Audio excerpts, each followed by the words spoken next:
father ran.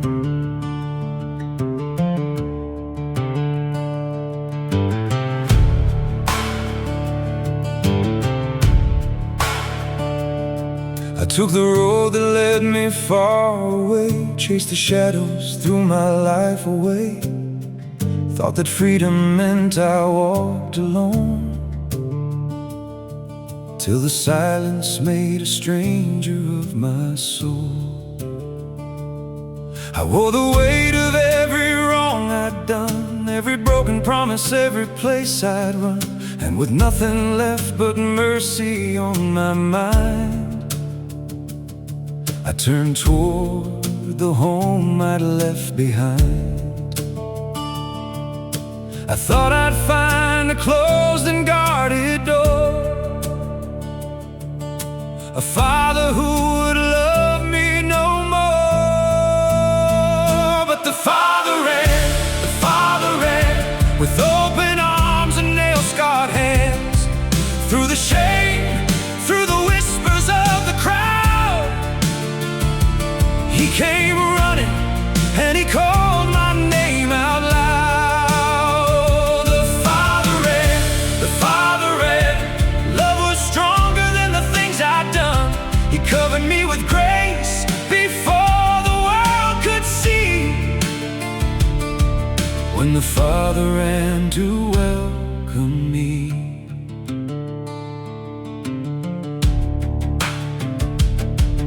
in those days a man like him would never run. Dignity was worth more than anyone.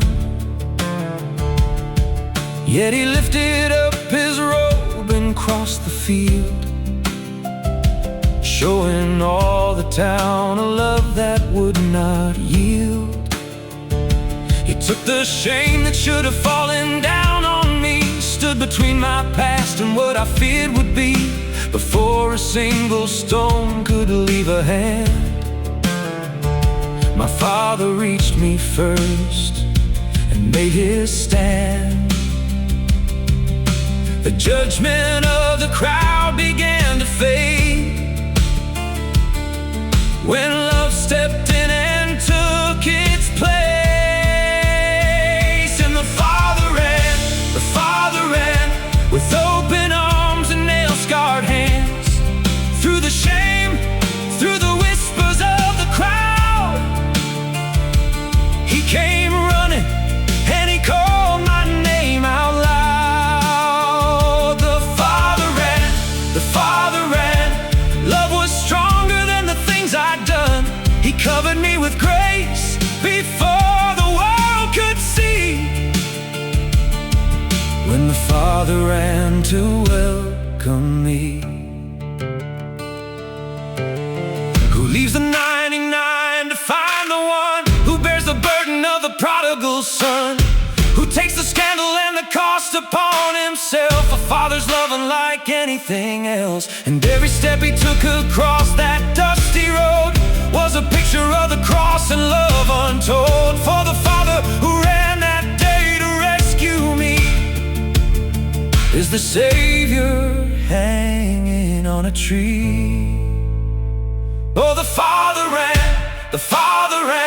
with mercy written in his hands, through the shame, through the whispers of the crowd. He came running and he called my name out loud. The father ran. Love was stronger than the things I'd done. He covered me with grace before the world could see. When the father ran to welcome me. And if you're lost and weary, hear him call. You don't have to carry it all. There's a father watching every road you've known, waiting for the day you turn toward home. And he'll run, yes, he'll run, with open arms of love. He'll run, yes, he'll run, because that's what fathers do. And the father ran to welcome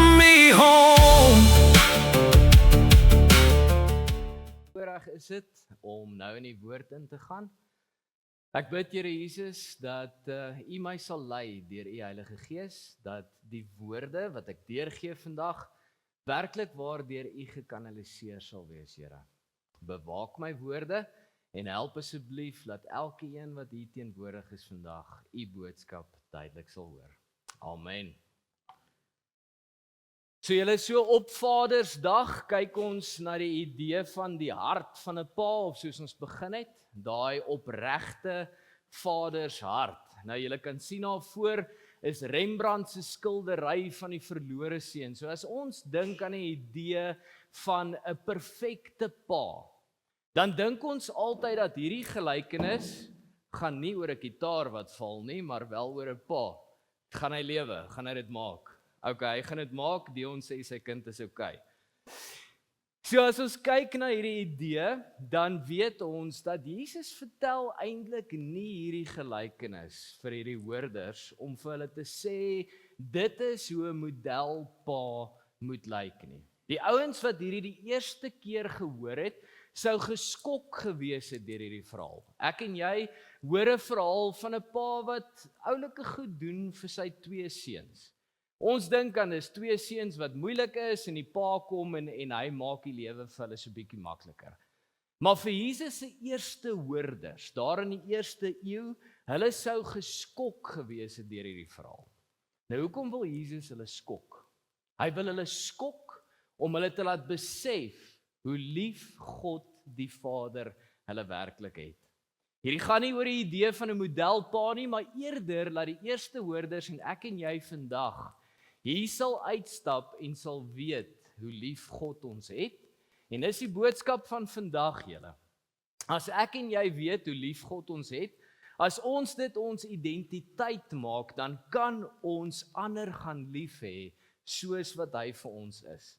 So paas, weer eens, ek sê dit, julle gaan nie altyd die regte besluite maak nie, julle gaan nie altyd al die antwoorde hê nie, maar as julle kan lief hê soos wat God julle lief het, dan gaan julle kinders okay wees. Nou ons gaan hierdie verhaal vanoggend bietjie opdeel in 2 gedeeltes.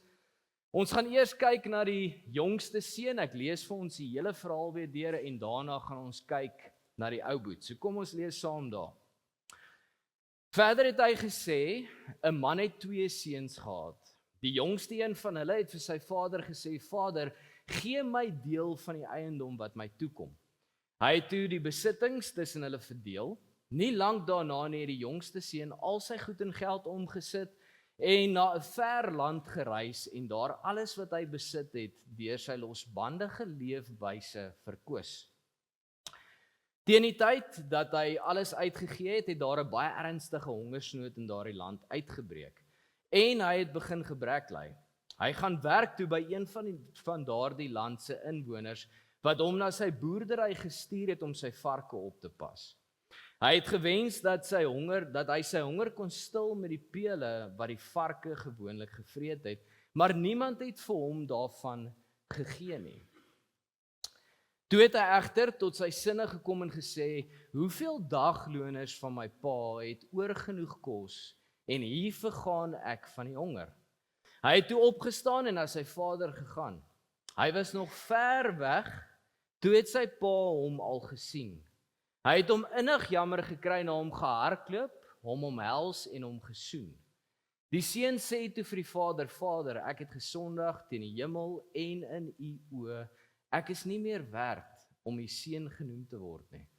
Maar sy vader het sy slawe die opdrag gegee, "Bring gou 'n lang stola, die beste een, en trek dit vir hom aan.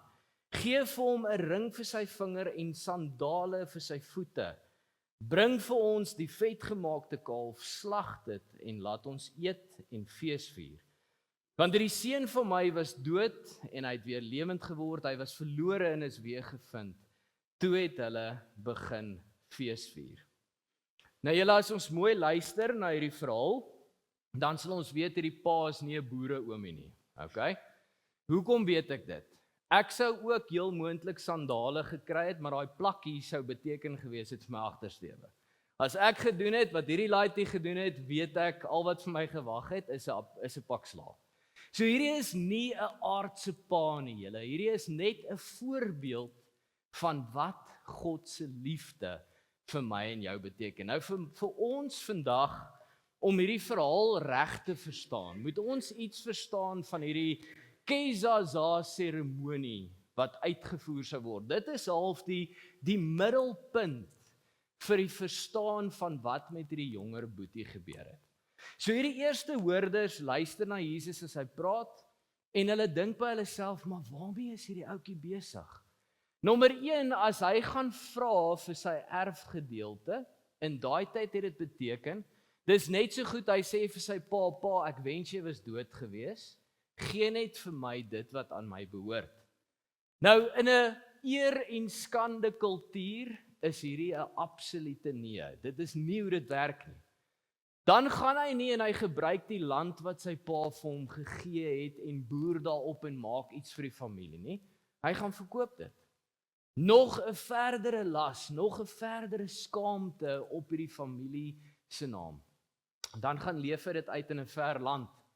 En hierdie eerste hoorders, wanneer Jesus sê dat hierdie ouetjie sit daar in die varkhok en hy besef dat hy moet terugkom by sy pa, want sy pa is die plek waar hy moet wees, dan klap hierdie manne hulle hande bymekaar en hulle vryf hulle hande, want hulle weet wat nou op pad is vir hierdie jong man. En dit is hierdie Kesaza seremonie. Nou wat was dit gewees? Dit was die gebruik gewees wat hierdie ouetjie voor presies gekwalifiseer het. So wat hulle sou gedoen het is, die dorpsmense sou hierdie jong man ingewag het. En as hy dan aangekom het, sou hulle hom gegryp het en in 'n publieke plek ingesleep het, dan sou hulle kleipotte gevat het, wat gevul is met koring en neute, allerhande losgoed. En dan sou hulle hom daar in die publiek, sou hierdie kleipotte by sy voete gebreek het. En as hierdie potskerwe so uitmekaar uitgespat het, dan was dit simbolies om vir hom te sê, my maat, jy is afgesny van hierdie familie. Al die skande wat na die familie toe gegaan het, is nou op jou, en die familie se naam sou dan weer reggemaak gewees het.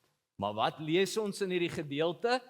Ons lees, die pa tel sy rokkie op, hy wys vir die wêreld sy bene, wat nog 'n erger skaamte is vir hulle, en hy hardloop toe hy sy seun sien. Hy is nie net opgewonde om sy seun te sien nie, hy hardloop om sy seun te sien en hy vat al daai skande en skaamte en hy absorbeer dit in homself.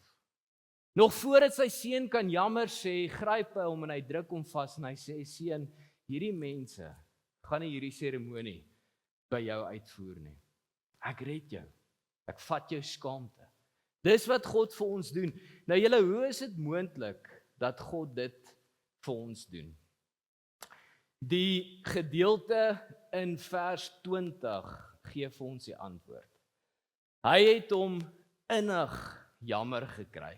Toe hy hom sien, het hy hom innig jammer gekry. Hierdie innig jammer kry is die baie interessante Griekse woord splagnitzomai. Nou julle, die stam van hierdie hele woord, soos julle al voor kan sien, dit verwys letterlik na die interne organe. Jou hart, jou lewer, jou longe. En die antieke Grieke het geglo dat dit is waar jou diepste gevoelens vandaan kom. So die pa, toe hy die kind sien, het hy dadelik gereageer, want hy het hierdie ingewandse liefde vir sy kind. Nou julle, ek en jy sukkel om te verstaan presies wat dit is. So ek wil julle moet terugdink. Dink bietjie aan hoe dit was die eerste keer toe jy verlief was. Onthou julle daai vlinders in die maag? Ek sien nie hande nie, onthou enige iemand dit? Ek beleef dit nog elke dag. Nou, 9 ouens, julle moet die kanse gebruik wat ek vir julle gee.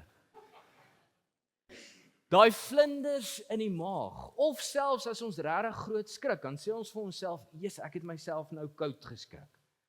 Nou dis hierdie gevoel wat Jesus probeer oordra. Daai ingewans liefde wat God vir ons het, wat hom maak hardloop. Wat alle eer en skande vergeet en nie saak maak nie, want hy sien my en jou, sy kinders, wat rebels was, wat seer het, wat terugkom na hom toe. En hy hardloop om ons te ontmoet waar ons is. En dan die ouer seun. Kom ons lees sy gedeeltetjie saam. Die oudste seun was in die veld en toe hy terugkeer en naby die huis kom, hoor hy musiek en 'n gedans. Hy roep toe een van die dienaars en verneem by hom wat aan die gang is. Jou broer het teruggekom? Hy het hom geantwoord, en jou pa het die vetgemaakte kalf geslag, omdat hy hom gesond teruggekry het. Hy het briesend kwaad geword en wou nie ingaan nie, maar sy vader het uitgekom en mooi met hom gepraat. Maar hy het vir sy vader gesê, kyk, ek sloof my al soveel jare vir u af, en het nog nooit 'n opdrag van u verontagsaam nie. En vir my het u nooit eers 'n bokkie gegee, sodat ek saam met my vriende kon fees vier nie. Maar toe hierdie seun van u terugkom, wat u besittings op prostituie uitgemors het, slag u vir hom 'n vetgemaakte kalf. Toe sê hy vir hom, my kind, jy's altyd by my, en alles wat myne is joune. Ons moet fees vier en bly wees, want jou broer was dood en hy het lewendig geword, hy was verlore en is weer gevind. Nou julle, ons kan ons kop skud vir hierdie oudste broer, maar hierdie oudste broer wys iets van die geestelike hoogmoediges. Nou wie was die ouens gewees waarmee Jesus altyd bekleierig was? Die Fariseërs en die Sadduseërs, nê? Die godsdienstige hoogmoediges van sy tyd. En in hierdie verhaal sê Jesus vir die mense, die hoorders van daai tyd, dat God het selfs hierdie geestelike hoogmoediges het hy lief. Nou ouens, ek en jy is geneig as ons hoor van hierdie Fariseërs en hierdie Sadduseërs, dan skud ons kop en ons kan nie dink dat iemand so is nie. Maar as ons eerlik wil wees, hoeveel keer probeer ek en jy nie iemand anders se sondes afmaak as groter as wat myne is nie? Hoeveel keer kyk ons nie vanuit 'n godsdienstige, hoogmoedige oogpunt na ander wat alweer aangejaag het nie? Maar moenie bekommerd wees nie. Jesus sê, God het ons nog steeds lief. So wat het hierdie oudste seun gehoor of gedoen? Wat sou hierdie eerste hoorders verstaan het van dit waarmee hy besig was? As ons sien dat hy bly buite die fees staan, dan dra dit weer by tot die pa se skande. Hoekom? Dis van die oudste seun verwag om saam met sy pa in die fees in te gaan en die mense wat daar is te bedien. So die oomblik wat hy buite staan, dan sê hy vir die publiek, ek stem nie saam met die besluit wat my pa hier gemaak het nie. En dadelik is daar weer hope skande op hierdie familie en op hierdie pa se naam. En wat doen die pa dan? Hy sit alles neer waarmee hy besig is en hy stap buite toe. Hy gaan na hierdie oudste seun toe, hierdie godsdienstige, hoogmoedige man, en dan begin hierdie ouetjie vir sy pa die storie te vertel, soos wat ek en jy graag nou en dan vir die Here wil vertel. Hy begin vir hom te sê, pa, maar ek sloof myself al so lank vir jou af, maar jy het tog nooit vir my eers 'n bokkie gegee nie. Hy sien homself as 'n slaaf en nie as 'n kind nie. Daar's geen sprake hier van 'n verhouding met God of met die Vader nie. Hy sien homself as 'n slaaf. Ouens, hoeveel keer doen ek en jy dit nie? Ons dink die oulike en die mooi goedjies wat ons doen gaan maak dat die Here hierdie nice dinge vir ons doen. Ons kan nie sy liefde verdien nie. Daai ingewans liefde wat God vir my en vir jou het, gee hy vir ons uit genade uit. Dis die evangelie, dis die goeie nuus van Jesus Christus. Nou hoe trek ons hierdie ingewans liefde terug na vandag toe? Dis baie maklik. Johannes 1 vers 4 tot 19 sê vir ons het lief omdat hy ons eerste lief gehad het. Ouens, as ek en jy begin verstaan dat God hierdie absolute ingewans liefde vir elkeen van ons het, as ons dit ons identiteit begin maak, dan is dit baie maklik om lief te hê soos wat God van ons verwag.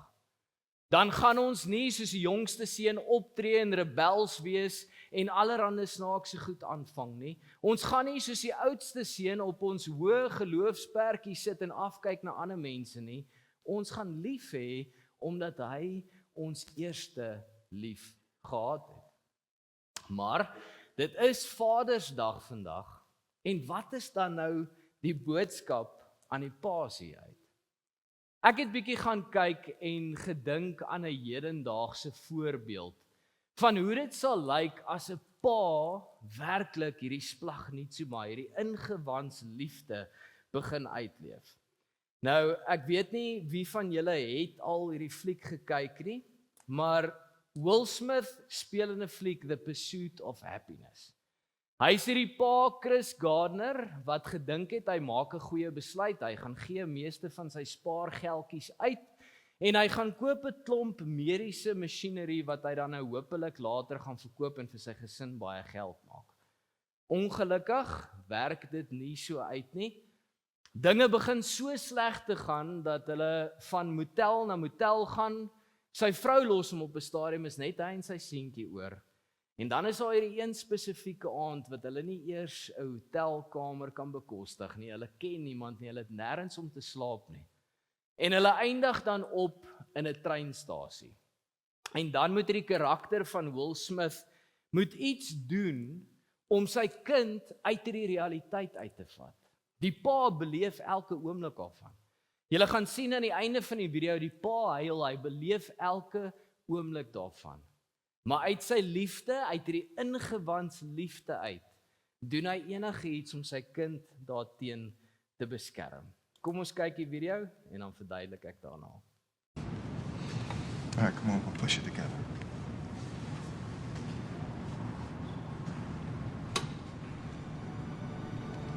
You gotta close your eyes, close your eyes. It takes a few seconds. Oh my goodness. What? Open, open, open. What is it? Dinosaurs. Where? You don't see all these dinosaurs? Look around. Look at all these dinosaurs. You see them? Yeah. I mean, come on, come on, come on. Wait, watch out. What is it? Don't step in the fire. We're cavemen. And we need this fire because there's no electricity and it's cold out here, okay? Watch out! Watch Whoa, out! oh my goodness, a T-Rex. That's a get your stuff. Get your stuff. Get it. We gotta find someplace safe. Like what? We need a cave. A cave? We gotta find a cave. Come on. Come on, come on. Wait, watch your back. Here it is. Here's a cave. Come on.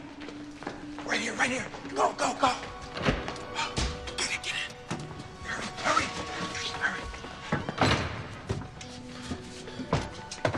Are we safe? Yeah, I think so.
So julle, wat is dan die boodskap vir die vaders vandag?